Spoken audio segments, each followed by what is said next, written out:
Yeah, Karl's been just fantastic. I think his influence over the group.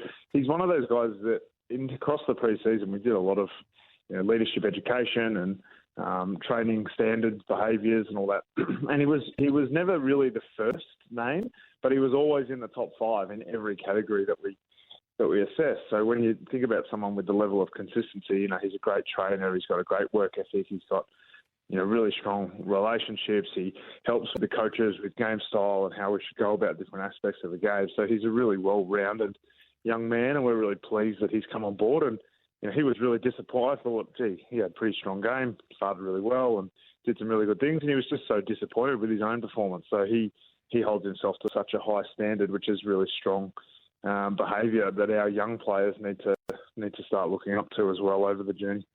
That was Sam Mitchell talking Karl Amon with Gerard Whateley this morning, and Sam's Hawthorn project continues this year, and Karl Amon will be a massive part of it, having crossed, of course, from Port Adelaide at the start of last year's trade period as an unrestricted free agency signing. He's an excellent ball user, Gerard. He's an elite runner, a skill set, you'd say, perfectly suited to his new home ground, the MCG. Karl Amon, good evening to you. Welcome to Sportsday.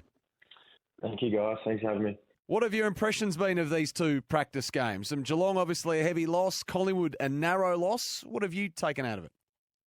Yeah, I guess it's been a tale of two tapes. I think, we were obviously challenged very hard down at Geelong, and I think, I think it's, in honesty, it's a ground that doesn't really suit us at all. So, look, we got some really good learnings from that game.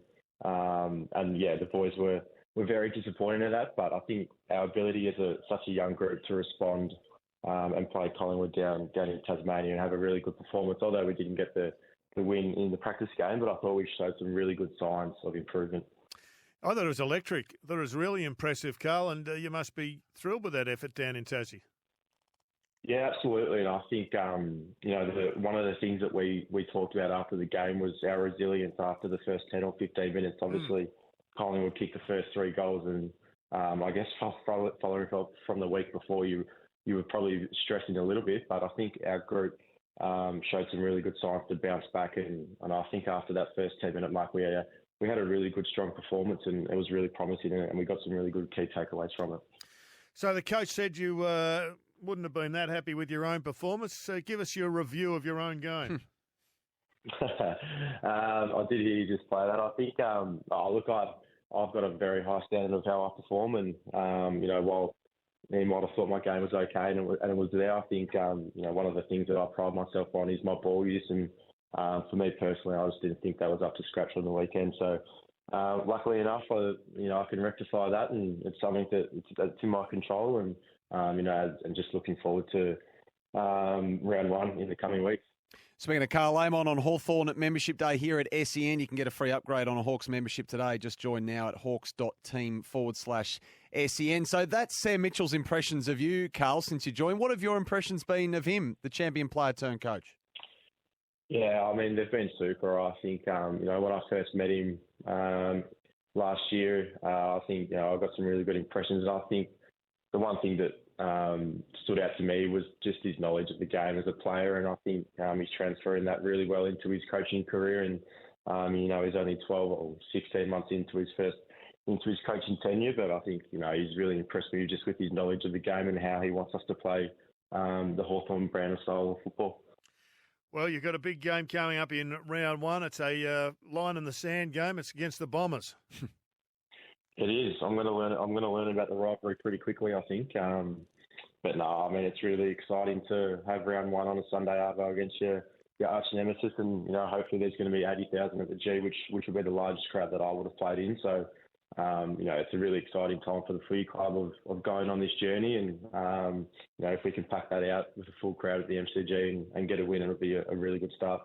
What are you seeing out there, Karl? I mean, you've played a lot of footy now, whether it be the games you've played in that we just mentioned or maybe any other footy you might have seen on the small screen over the weekend. I mean, your coach said this morning that it would appear as though the long kicking and the speed of movement were some of the early signs that are back across the competition, maybe less kick mark. What have you noticed, if anything, out of the first couple of games?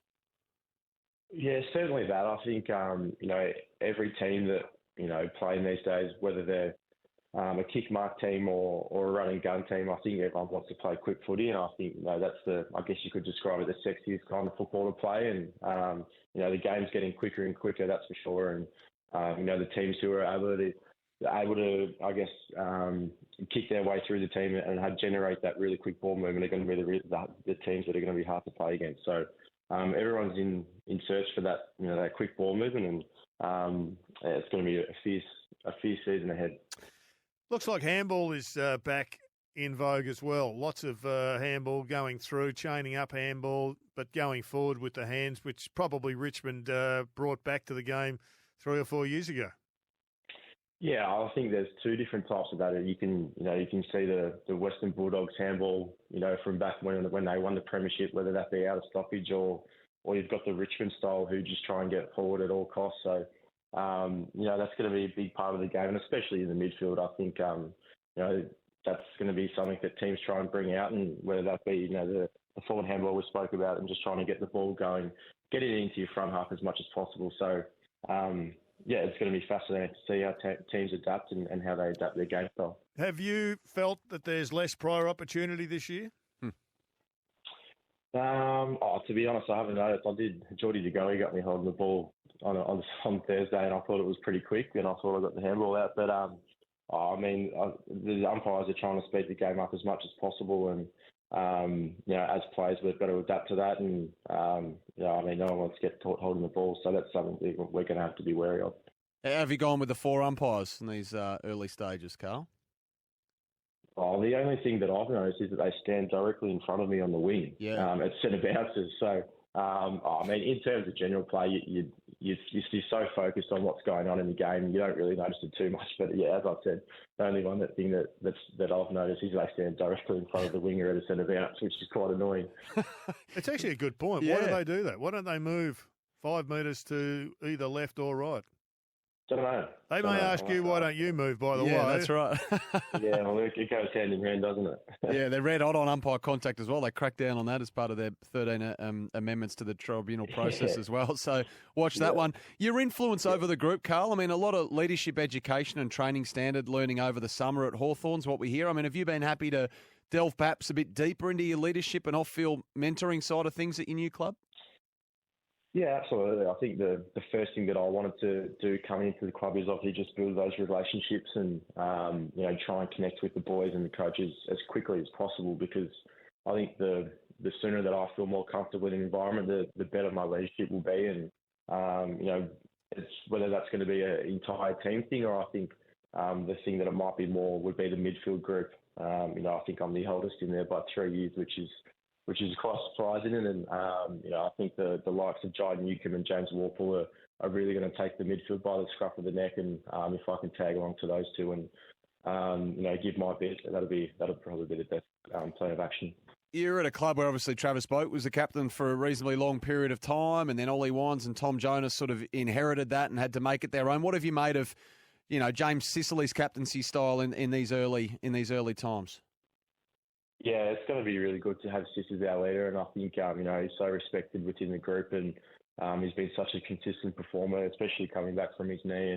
And look, I'm sure to be really raw for James early on, and he's had experience in the last year, obviously captaining a few games, but I think the leadership that he's got group behind him, he's going to really bounce off them. We've got Luke Bruce as a vice captain, who's obviously, a tremendous player and tremendous character, and he's going to bounce off him really well. And then obviously Dylan Moore, who is really respected by the group as well. So I'm sure James has got a lot of components around him, which he'll definitely support with.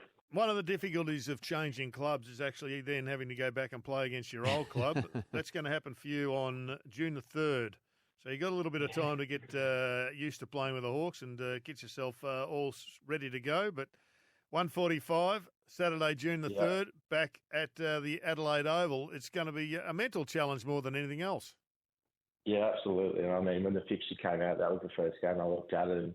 And, as you said, it's going to be really weird, to be honest. I've got some really good mates over there, and it's not like I went out on bad terms. I think the way that this whole situation was handled by the club and myself was really good, and I still speak to those blokes every day. So I was there for 9 years, so I built some really good connection over there. And as you said, it's going to be a weird experience going up against them. You don't have to go far for advice anyway. Chad Wingard, I'm not sure how far away his locker is, but there's someone you can go and tap the shoulder of. Well, there's Chad Wingard, Jarman, and Pete. Yeah. Well, yeah, I'll just have to ask them.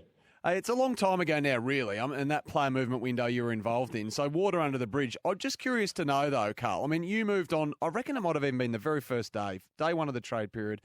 And then the Hawks went and obviously traded out Jaeger and Tom and Jack Gunston. So a lot goes into deciding on a new club, and you would have been no different. And I think you said before you're attracted to their bold game plan as much as anything and their method. But did those off-field moves surprise you a little in the immediate aftermath of your deal going through?